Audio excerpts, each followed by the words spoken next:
Actually ನಮ್ಮಲ್ಲಿ ನವಂಬರ್ನಲ್ಲಿ ಈಗ ನಮ್ಮ ಮಳೆ ನೋಡಿದ್ರೆ 16.9 17.9 ಎರಡನೇ ನಾವು ಇದು ಮಾಡ್ತಾ ಇದೆ ಅಂತ ಗೊತ್ತಾದ ತಕ್ಷಣ ನಾವು ವಿಜ್ಞಾನಿಗಳು ಕರ್ಕೊಂಡು ಹೋಗಿ ಕ್ಷೇತ್ರ ಭೇಟಿ ಎಲ್ಲ ಮಾಡಿದ್ದೀವಿ. ನಾವು ವರದಿ ಎಕ್ಸ್ಪೆಕ್ಟ್ ಮಾಡಿದೆ ಯಾವ ಕಾರಣ ಅಂತ.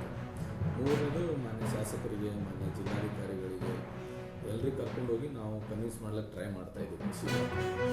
ಅದಕ್ಕೆ ಸಂಬಂಧಪಟ್ಟ ಜಿಲ್ಲಾ ಮಟ್ಟದ್ದು ಬೆಳೆ ವಿಮೆದು ಸಮಿತಿ ಇದೆ, ಅದು ಮೊನ್ನೆ ಮೀಟಿಂಗ್ ಸಹಿತ ಮಾಡಿ 76.94 ಲಕ್ಷ ರೂಪಾಯಿ ಏನದಲ್ಲ ರೈತರಿಗೆ ಲೋಕಲೈಸ್ ಕೆಲಮಿಟಿಯಲ್ಲಿ ಈಗ ನಮ್ಮದು ಹಾರ್ವೆಸ್ಟಿಂಗ್ ಮುಂದೆ ಸ್ಟಾರ್ಟ್ ಆಗಿದೆ ನವಂಬರ್ 23ಕ್ಕೆ. So mid season adversary declare ಮಾಡ್ಲಿಕ್ಕೆ ನಮಗೆ ಬರಲಿಲ್ಲ. ಅದಕ್ಕೆ ಲೋಕಲೈಸ್ ಕೆಲಮಿಟಿಯಲ್ಲಿ ತಾವು ರೈತರಿಗೆ ಎಲ್ಲ ರೈತರಿಗೆ ಈಗ ಫಸ್ಟ್ ಇನ್ಸ್ಟಾಲ್ಮೆಂಟ್ ಅಂತ ಪೇಮೆಂಟ್ ಕೊಡಿ, ಬೆಳೆ ಕಟಾವು ಆಧಾರದ ಮೇಲೆ ಫೈನಲ್ ಸೆಟ್ಲ್ಮೆಂಟ್ ನಿರ್ಧಾರ ಮಾಡಿ almost like 77 crore immediately relief ಕೊಡೋ ರೈತರಿಗೆ ಅಂತ ಡಿಕ್ಲೇರ್ ಸರ್. ಅದಕ್ಕೇನಾದರೂ ಇದು ಮಾಡ್ಕೊಡೋಕ್ಕಾಗುತ್ತೆ ಸರ್? ಅಂದರೆ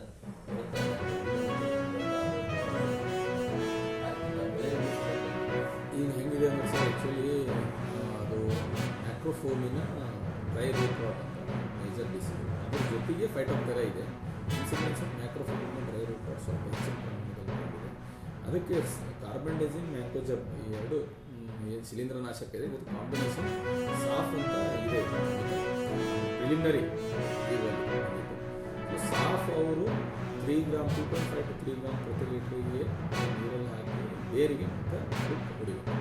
ಸೊ ಇದರಿಂದ ಏನು ಒಣಗಿದೆ ಅದನ್ನು ರಿಕವರಿ ಮಾಡೋಕ್ಕಾಗಲ್ಲ. ಇನ್ನು ಒಣಗದೇ ಇರೋದು ಏನು ಸ್ಪ್ರೆಡಿಂಗ್ ಆಫ್ ದ ಡಿಸೀಸ್ ಇದನ್ನು ಕಂಟ್ರೋಲ್ ಮಾಡ್ಕೋಬೋದು.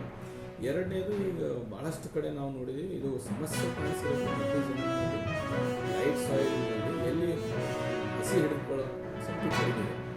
ಅದಕ್ಕೆ ರೈತ ಬಾಂಧವರು ನಾವು ಆಲ್ರೆಡಿ 20ನೇ ತಾರೀಕಿಗೆ ನಾನು ಫೀಲ್ಡ್ ವಿಸಿಟ್ ಮಾಡಿ ಅಡ್ವೈಸ್ ಸಹಿತ ರಿಲೀಸ್ ಮಾಡಿದ್ವಿ. ಏನಂತ ಅವರು ಈ ನಮ್ಮಲ್ಲಿ ಹಸಿ ಆರಲಿಕ್ಕೆ ಕ್ರ್ಯಾಕ್ಸ್ ಬಿಡ್ತಾ ಇದೆ. ಈ ಕ್ರ್ಯಾಕ್ ಬಿಟ್ಟಿರೋದ್ರಿಂದ ಸಬ್ ಸರ್ಫೇಸ್ ಹಸಿ ಕಡಿಮೆ ಆಗ್ತಾ ಇದೆ. ಅಲ್ಲಿಂದ ಅವರು ಈ ಹಸಿ ಆರದೇ ಅವರು ಅಂತರ್ ಬೇಸಾಯ ಮಾಡಿ ಕ್ರ್ಯಾಕ್ಸ್ಗಳನ್ನು ಮುಚ್ಚಬೇಕು. ಹಸಿ ಉಳಿತು ಅಂದರೆ ನಮಗೆ ಸಮಸ್ಯೆ ಕಡಿಮೆ ಆಗ್ತದೆ. ಲೈಕ್ ಈ ಬ್ಲ್ಯಾಕ್ ಕಾಟನ್ ಸೈಡ್ನಲ್ಲಿ ಯಾವ ರೀತಿಯಾಗಿ ಹಸಿ ಇರ್ತದೆ ಅಂಥ ಕಡೆ ನಮಗೆ ಈ ಸಮಸ್ಯೆ ಕಾಣಿಸಿಲ್ಲ. ಎಲ್ಲಿ ನಮ್ಮಲ್ಲಿ ಮಡ್ಡಿ ಜಮೀನಿದೆ, ಎಲ್ಲಿ ಲೈಟ್ ಸಾಯಿಲ್ಸ್ ಇದೆ, ಎಲ್ಲಿ ಗುಡ್ಡಗಾಡು ಪ್ರದೇಶ ಇದೆ, ಅಲ್ಲಿ ನಮಗೆ ಇದು ಸಮಸ್ಯೆ ಕಾಣಿಸ್ತಾ ಇದೆ. ಅದಕ್ಕೆ ಅಂತರ್ ಬೇಸಾಯ ಮಾಡಿ ಇದನ್ನು ನಮ್ಮ ಕ್ರ್ಯಾಕ್ಸ್ಗಳನ್ನು ಮುಚ್ಕೊಳ್ಳೋದು. ಮತ್ತು ನೀರು ಲಭ್ಯತೆ ನಮ್ಮ ಹತ್ರ ಸ್ಪ್ರಿಂಕ್ಲರ್ಸ್ ಇದೆ, PVC ಪೈಪ್ ಇದೆ, ರೋಲ್ ಪೈಪ್ ಇದೆ. ಸಾಯದಂದಲ್ಲಿ ರೈತ ಸಂಪರ್ಕ ಕೇಂದ್ರ ಹೋಗಿ ಪಡ್ಕೋಬೋದು. ತೊಗೊಂಡು ಎಲ್ಲನೂ ಸ್ವಲ್ಪ ದೂರ ಇತ್ತಂದ್ರೂ ಒಂದು ತಡೆ ನೀರು ಬಿಟ್ಟರೆ, ಸಾಲು ನೀರು ಬಿಟ್ಟರೆ ಇದು ಇಮಿಡಿಯೇಟ್ಲಿ ಕಂಟ್ರೋಲ್ ಆಗುತ್ತೆ.